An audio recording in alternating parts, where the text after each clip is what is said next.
Vous êtes de plus en plus nombreux à nous suivre et à participer à l'évolution de la chaîne Afrique N24, et sincèrement nous tenions à vous en remercier.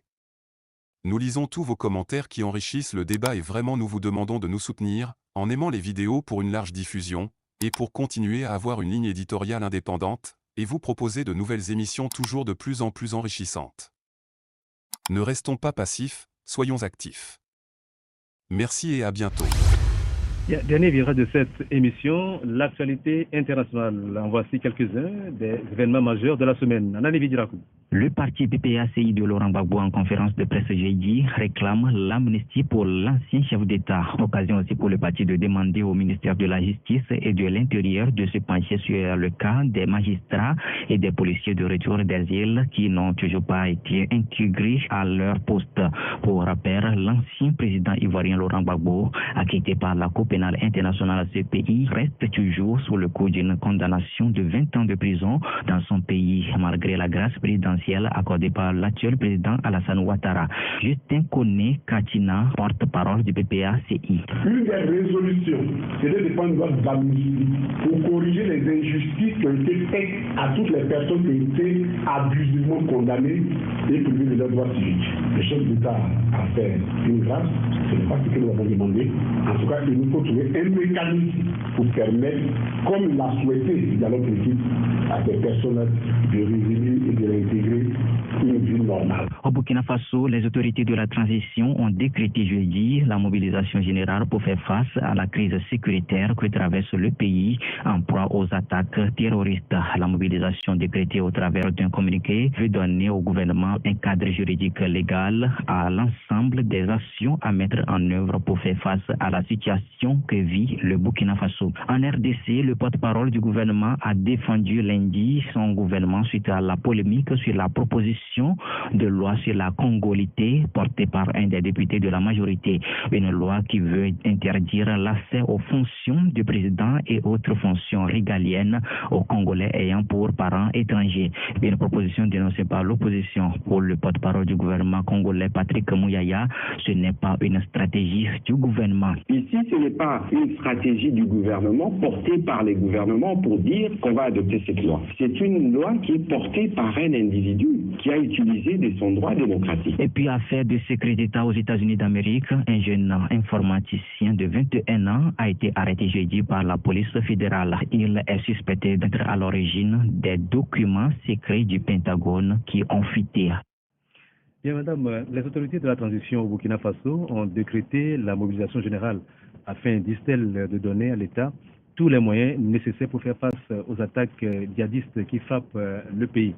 Alors que le Burkina, comme la plupart des pays de la sous-région, fait face à des défis de développement, le voilà obligé de mobiliser des fonds pour la sécurité du pays. Alors on peut dire que le terrorisme, c'est véritablement un véritable drame qui frappe les pays de la sous-région en ce moment.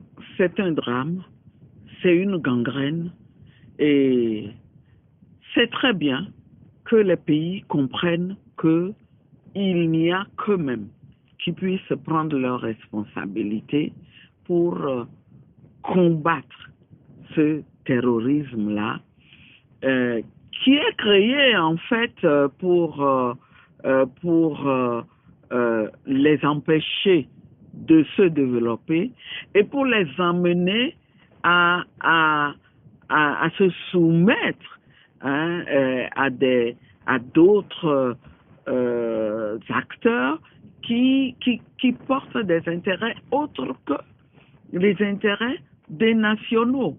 Et on ne peut qu'apprécier dans ce sens le rapprochement que nous observons entre le Burkina, le Mali, et il faut que le Niger et la Guinée aussi intègrent ce mouvement-là pour que ensemble les structures, les pays soient plus forts pour combattre le terrorisme. Nous approuvons le fait aussi que notre pays aille dans ce sens-là de se coordonner avec les autres pays frappés par ce phénomène.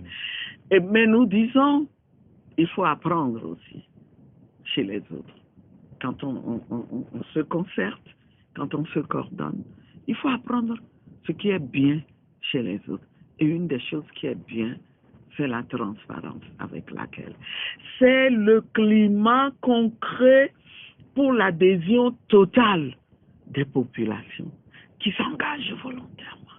On compte sur le sursaut patriotique et le sentiment national. Et on veut recruter un certain nombre de volontaires. C'était 50 000, il me semble. On en a eu le double. Mais c'est un indicateur d'adhésion du peuple au combat qui se mène. Et je me pose la question de savoir pourquoi on ne fait pas la même chose au Togo. Et si on le fait, est-ce qu'on crée les conditions pour que le peuple adhère à ce combat qui se mène? C'est pour ça qu'au tout début, nous avions commencé à dire attention, arrangeons notre maison rapidement, faisons l'unité pendant que l'ennemi frappe à nos portes. Et donc, au total, je pense que les Africains apprécient ce qui se fait au Burkina, le combat qui se mène au Burkina, apprécient que les premiers responsables des pays touchés se donnent la main. On apprécie hautement ce qui se fait au Mali et qui fait tache d'huile dans les autres pays. Et nous sommes convaincus qu'il n'y a pas que d'autres. Il n'y a pas d'autre voie que celle-là. Voilà. Aussi difficile qu'elle soit, oui, parce que pendant que les pays prennent ces mesures-là pour assumer leurs responsabilités, de l'extérieur, on les critique. On veut montrer que le combat s'enlise, patati patata, mais même s'il s'enlisait, c'est qui les premières populations touchées? Elles savent et elles sont les seules à apprécier. Or, jusqu'à présent, les indicateurs nous montrent que ces populations sont satisfaites parce qu'elles voient bien que les dirigeants font des efforts et posent des actes dans le bon sens. Vous me permettrez de dire aussi un mot sur la Côte d'Ivoire, oui, et sur l'effort d'une partie de l'opposition, notamment du PPACI, pour faire en sorte que les choses se passent dans les normes.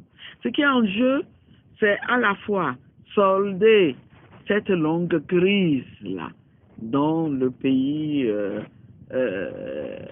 a souffert, et pour solder ça, mais il faut réparer les injustices, comme l'a dit le représentant du PPACI qui a parlé. Il faut solder les injustices. Tant qu'il y a des injustices, eh bien, on ne peut pas prétendre dire qu'il y a la paix. Il y a en jeu aussi principalement le fait que le président Gbagbo, s'il veut aller aux élections, il en a le droit.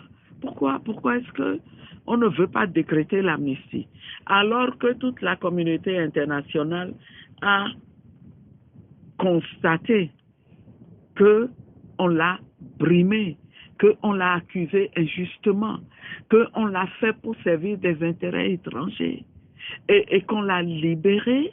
Eh bien, il faut en tirer toutes les conséquences et régler les injustices aussi au niveau national. S'il veut aller aux élections, tant que la loi le permet, c'est son droit.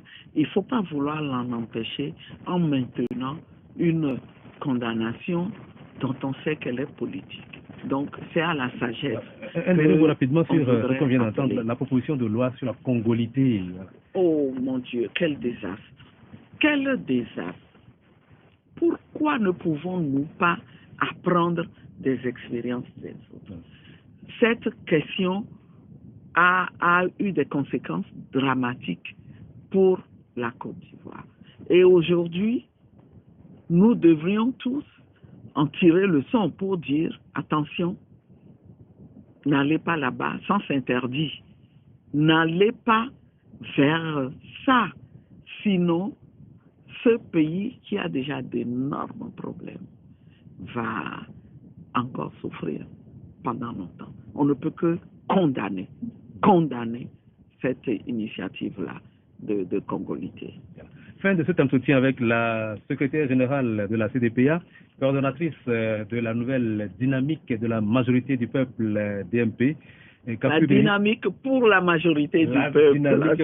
La majorité du peuple. DMP, voilà, on apprend. Madame Kafui, Brigitte Adjamako Johnson, que je remercie pour avoir honoré notre invitation. Mesdames et messieurs, ce fut un plaisir de vous imaginer nous suivre.